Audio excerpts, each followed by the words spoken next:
Onlar da burada galiba. Evet, Yanlış mı gördüm? Japon ekip de var. Aynen, yani buradakiler Kırgız ekipler. Ha, Kırgız mı onlar?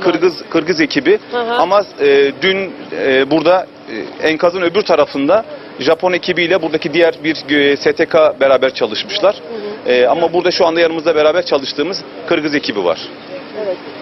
Çok çok teşekkür ediyorum. Ya bekliyorsunuz siz de, hazırsınız. Uluslararası dayanışma ya. Yani Muhteşem bir şey Kamil'i yani. çıkarana kadar, onu sağ salim bir hastaneye sevk edene kadar hiçbir yere ayrılmayacağız. Şu öndekiler Kırgızlar galiba, doğru mu? Evet. Arkadaşlar Kırgız ekip değil mi şu arkadakiler? Hı hı. Kırgızlar burada. AFAD ve Kırgızistan'dan Куткаруучулар тарабынан жер титирүүдө кулаган имарат астында калган жаран тирүү табылды. Мындай кубанычтуу жаңылык Туркия телеканалынын биринде түз эфирде чагылдырылган.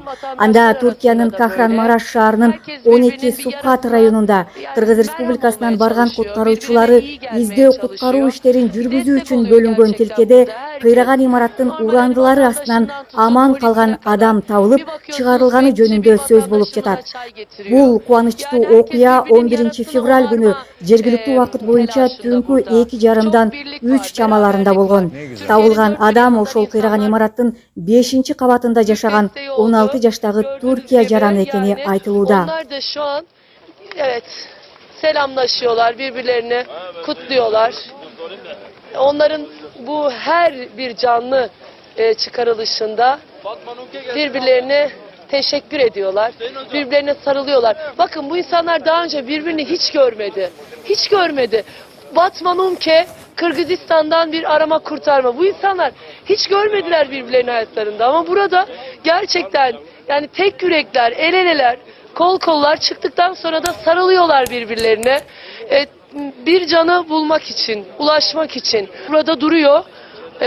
16 yaşındaki Kamil'in Кыргызстандык куткаруучулар Түркияда урандыдан кишини тирүү алып чыгышты. Тирүү табылган киши талкаланган имараттын алдында 6 күн жаткан. Кыргызстандан барган куткаруучулар Кахраманмараш шаарында издөө куткаруу иштерин улантышууда. Алар буга чейин урандыдан 48 жарандын сөөгүн таап беришкен. Түркияга Кыргызстандан 67 кишиден турган куткаруучу топ жөнөтүлгөн. Ушул жекшембиде дагы 100 куткаруучу атайын борт менен учуп кетүүгө даярдык көрүп жатат. Соңку маалыматтар боюнча Түркияда болгон зилзаладан 20.213 адам каза таап, 80.052 адам жабыркады. Маалымат булагы Спутник KG.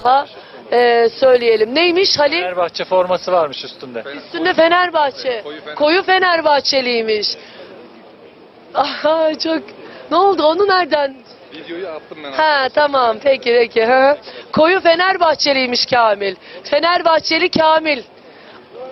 İşte enkazdan saatler sonra sağ çıktı. Sağ olarak ne mutlu ki bu anları görüyoruz.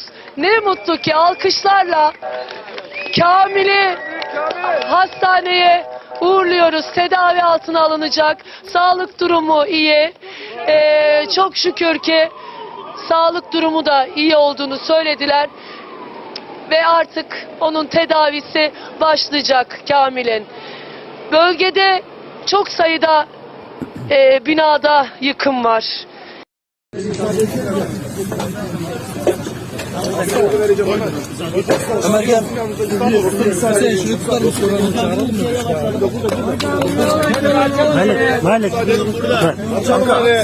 Arkadaşlar geçemiyor. Müsaade. Aç abi aç. Müsaade. Aç abi. Aç abi. Çantayı açalım. Malzemen altına her şeyini almış. Ben yıktım abi. Üstüne bakın.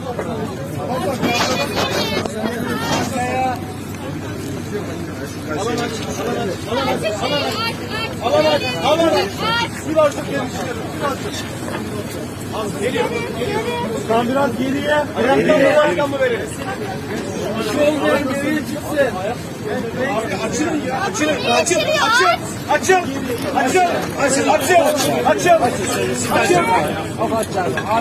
Abi çekme ya.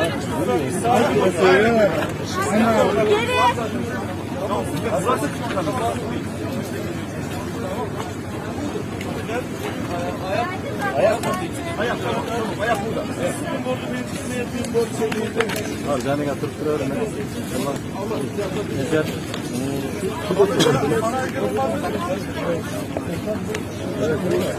Jandarma koridoru açtı, komple aşağı ambulanslar kadar koridoru açtı. Burayı aç abi. Burayı aç abi. Geç abi.